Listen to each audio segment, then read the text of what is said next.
I never thought I'd be in this situation, but here I am. I'm Lizzie, 24F, and I've been dating Caleb, 26M, for 3 years now. We met during our sophomore year in college when we were paired up for a group project in our marketing class. I remember being impressed by his creativity and work ethic right from the start. We spent countless nights in the library, working on our project and getting to know each other. By the time we presented our work, I was already falling for him. Caleb and I come from very different backgrounds. I grew up in a small town with my parents and 2 younger sisters.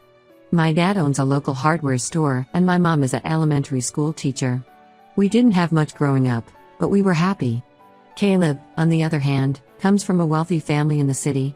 His dad is a successful lawyer and his mom is a pediatrician.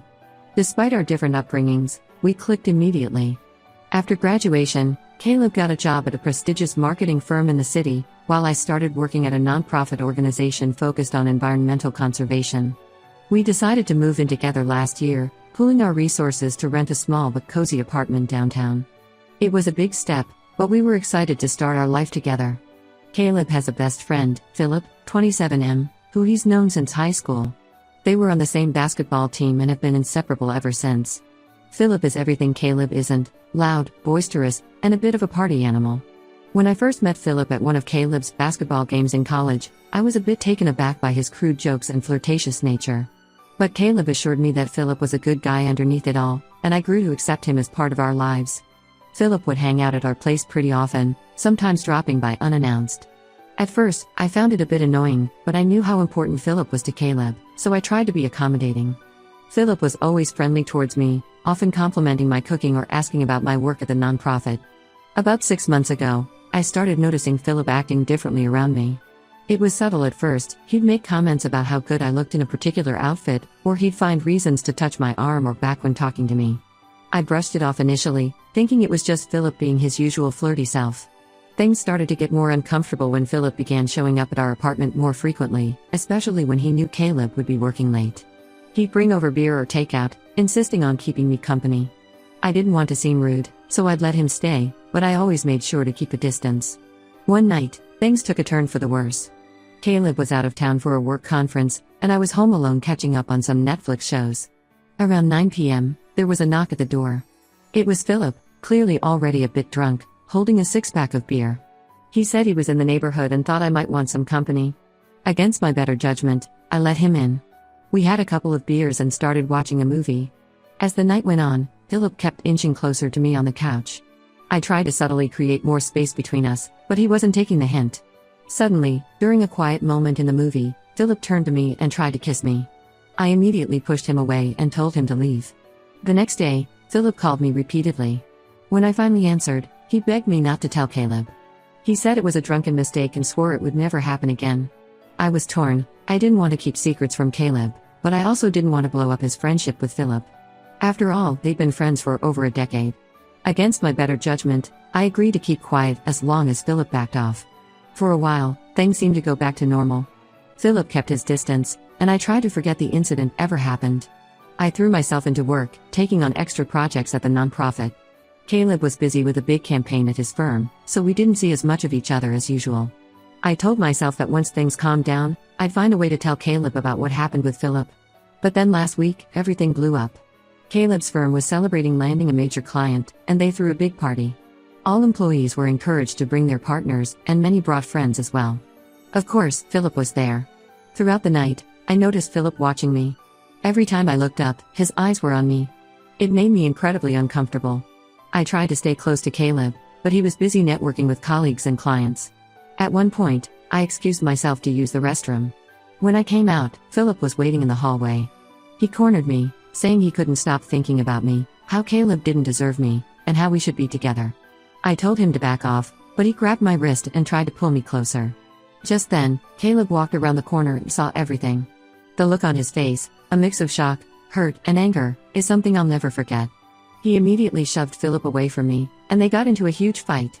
There was yelling and pushing, and eventually, other people at the party had to pull them apart. The ride home that night was silent. When we got to our apartment, Caleb finally spoke. He demanded to know what was going on between Philip and me. I broke down and told him everything, about the night Philip tried to kiss me, about my decision to keep it quiet, about how uncomfortable I'd been feeling around Philip for months. Caleb was furious. He couldn't believe I'd kept this from him for so long.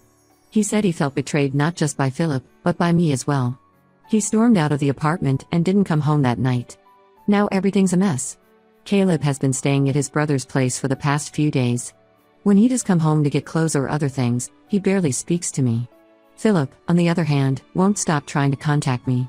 He keeps making new social media accounts to message me after I block him, alternating between apologies and declarations of love. I feel terrible for not telling Caleb right away. I really thought I was doing the right thing by trying to preserve their friendship.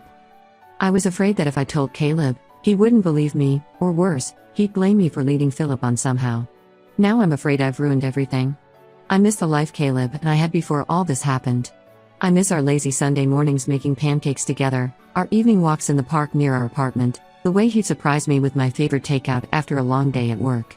I'm scared that I've lost all of that because of one stupid decision. I don't know what to do. Should I have told Caleb about the first incident right away? Is there any way to fix this, or have I screwed everything up for good? How do I get Philip to leave me alone? I'm lost and could really use some advice. Update 1, it's been about a month since my last post, and a lot has happened. First, I want to thank everyone for their advice and support. Reading your comments really helped me gain perspective on the situation and gave me the courage to take action. After a lot of soul-searching, I realized I needed to take responsibility for my part in this mess. I couldn't change what had happened, but I could be honest about everything moving forward. I reached out to Caleb and asked if we could meet to talk. To my relief, he agreed. We met at a quiet coffee shop, neutral ground where we could have an open conversation without the memories and emotions tied to our apartment. I told Caleb everything, about the first incident with Philip, why I kept it quiet, and how I now realize that was a huge mistake. I explained how uncomfortable Philip had been making me feel for months, and how I'd been too afraid to speak up about it. Caleb listened quietly, his face a mix of emotions. When I finished, he was silent for a long moment. Then he started to talk. He told me how hurt and betrayed he felt, not just by Philip's actions, but by my silence. He said he felt like an idiot for not seeing what was happening with his supposed best friend. But he also admitted that he'd always known Philip could be a bit of a player, and he felt guilty for not taking my discomfort around Philip more seriously. We had a long, emotional conversation about trust and communication in our relationship. We both realized we had work to do, me in being more open and honest, even when it's difficult, and Caleb in being more attentive and supportive. In the end, Caleb said he wants to work things out, but it's going to take time to rebuild trust. He moved back into our apartment, but things are still tense. We're trying to establish new routines, cooking dinner together, watching a movie on Friday nights, to help us reconnect. As for Philip, things got worse before they got better. He kept trying to contact me through mutual friends, even showing up at my workplace once. It was incredibly stressful. I was constantly on edge, worried about when he might pop up next. I finally had enough and told him in no uncertain terms to leave me alone or I'd file for a restraining order. I also blocked him on all social media and asked our friends not to pass any messages from him. It was hard, especially knowing how it would affect Caleb's friendship with Philip, but I knew it was necessary for my own well-being and for any chance of salvaging my relationship with Caleb. Caleb and Philip's friendship is over, obviously.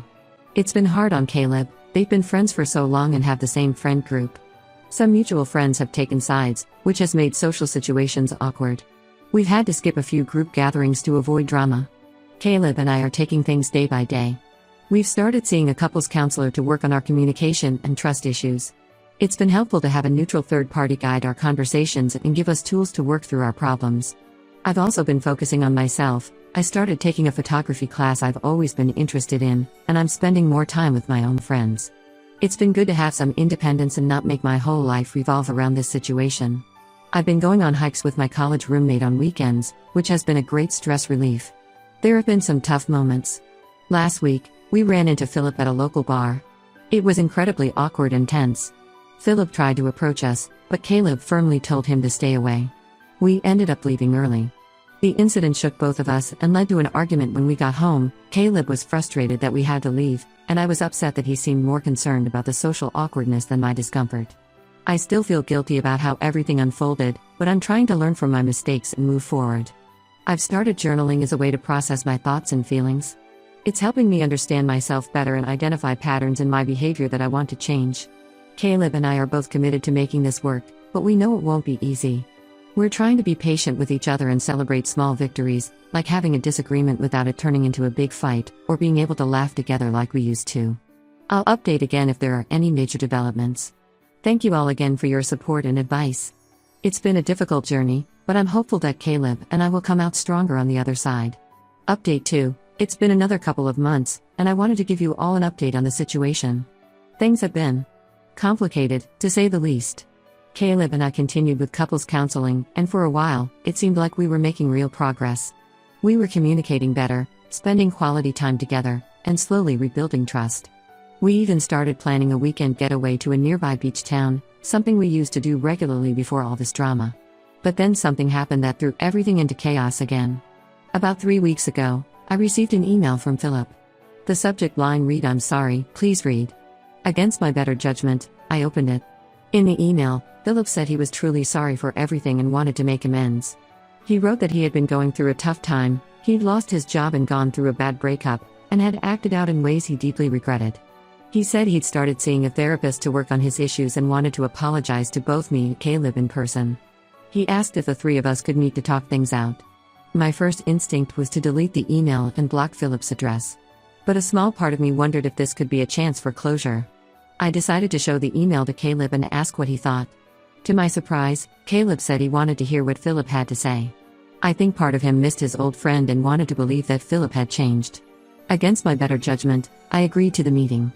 We met at a neutral coffee shop downtown. At first, things were tense and awkward. None of us seemed to know how to start the conversation. Finally, Philip broke the silence. He apologized profusely to both of us, saying he had been in a bad place mentally and had acted out in ways he deeply regretted. He talked about his therapy sessions and how he was working on understanding his behavior and making changes. As the conversation went on, I started to feel uncomfortable. Philip kept looking at me in a way that made me uneasy, and some of his apologies seemed more focused on me than on Caleb. He talked about how much he valued our friendship and how he hoped we could all move past this. Caleb didn't seem to notice my discomfort, though. By the end of the meeting, he and Philip were reminiscing about old times and laughing together. Over the next couple of weeks, Caleb and Philip started hanging out again. It started with grabbing a quick lunch during work breaks, then progressed to watching sports games together. Caleb said they were rebuilding their friendship slowly and that Philip had really changed. But every time I was around Philip, I still got a weird vibe from him. He never did anything overt, but little things, lingering looks, standing too close, finding excuses to touch my arm or shoulder, made me feel like his feelings hadn't really changed. Once, when Caleb left the room to take a phone call, Philip leaned in and whispered, "I'm so glad we're all friends again. I've missed you." The way he said it sent chills down my spine. I tried to talk to Caleb about my concerns, but he accused me of being paranoid and holding a grudge. We had a big fight about it, with Caleb saying I was trying to control his friendships and that I needed to learn to forgive. He said that if I couldn't move past this, maybe I was the one who needed therapy. He stormed out and spent the night at Philip's place. Now I don't know what to do. Am I overreacting? Should I trust that Philip has changed and try to move past everything? Or should I trust my gut that says he's still not over his feelings for me? The whole situation has brought up old insecurities for me. In high school, I had a friend who ended up dating my boyfriend behind my back. When I confronted them, they both gaslit me, saying I was being paranoid and seeing things that weren't there. It took months for the truth to come out, and by then, my self-esteem was in shreds. I can't help but wonder if I'm letting that past experience cloud my judgment now. Caleb and I were doing so much better, and now it feels like we're back at square one. The beach trip we were planning is off the table. Instead of spending our weekends together, Caleb is often out with Philip or other friends. When we are together, there's a tension in the air that wasn't there before. I'm lost and could use some advice. Should I try to accept Philip back into our lives for the sake of my relationship with Caleb? Or should I stand my ground, even if it means potentially losing Caleb? How do I trust my own judgment when Caleb is so convinced that I'm wrong? Update 3. I want to thank everyone for their support and advice on my last update. Your comments really helped me see things clearly and gave me the courage to take action. After our fight, I took some time to really think about the situation. I went for long walks in the park where Caleb and I used to spend our Sunday afternoons, trying to clear my head and figure out what I really wanted. I realized that regardless of whether Philip had changed or not, I wasn't comfortable with him being in our lives. The trust was broken, and I didn't want to constantly be on edge or second-guessing things. I decided to have one final conversation with Caleb. I asked him to meet me at our favorite coffee shop, the place where we had our first date back in college. When he arrived, I could see the wariness in his eyes, but he sat down and agreed to listen. I started by apologizing for not being more open about my feelings earlier. I explained that my past experiences had made it difficult for me to trust my own judgment, but that I was working on that. Then I told him that while I understood he missed his friend, I couldn't continue in a relationship where I felt my feelings and concerns were being dismissed. I talked about how Philip's presence was damaging to my mental health and our relationship. I reminded Caleb of all the progress we'd made in therapy before Philip came back into the picture, and how quickly things had deteriorated since then. I told him that I needed him to make a choice, not between his girlfriend and his best friend, but between a healthy relationship and one filled with doubt and discomfort. It was a difficult conversation. Caleb was defensive at first, accusing me of making him choose and not being willing to forgive. But as we talked more, he started to see how the situation was affecting me. He admitted that he had been so eager to get his old friend back that he had been ignoring red flags. We talked for hours, revisiting the entire situation from the beginning. Caleb finally acknowledged that Philip's behavior had been inappropriate from the start, and that he should have taken my concerns more seriously. He also realized that his own desire to reclaim his old friendship had blinded him to the potential consequences. In the end, Caleb agreed that rebuilding a friendship with Philip wasn't worth risking our relationship. He promised to cut ties with Philip and focus on us. It was a relief, but I know it won't be easy for him. Losing a longtime friend, even one who's betrayed you, is never simple. As for me, I've decided to start seeing a therapist on my own to work through my trust issues and anxiety from this whole situation. I realize now that keeping quiet about the first incident with Philip was a result of my own insecurities and fear of conflict. I want to be stronger and more assertive in the future, both for myself and for my relationship. Caleb and I are taking things one day at a time. We're continuing with couples counseling and working on rebuilding our relationship. It's not perfect, we still have moments of tension or doubt. Sometimes Caleb gets quiet and distant, and I know he's thinking about the friendship he's lost. Other times, I find myself hesitating to share my thoughts, afraid of starting another argument.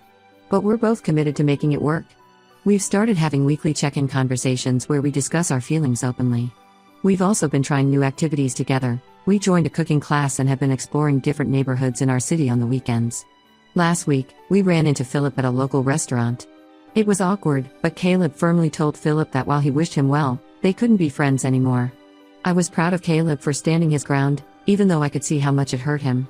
I've learned a lot from this experience about the importance of trusting my instincts and communicating openly, even when it's difficult. I've also realized the value of setting boundaries and sticking to them, even when it's uncomfortable. Thank you all again for your support throughout this journey. Your advice and encouragement have been invaluable.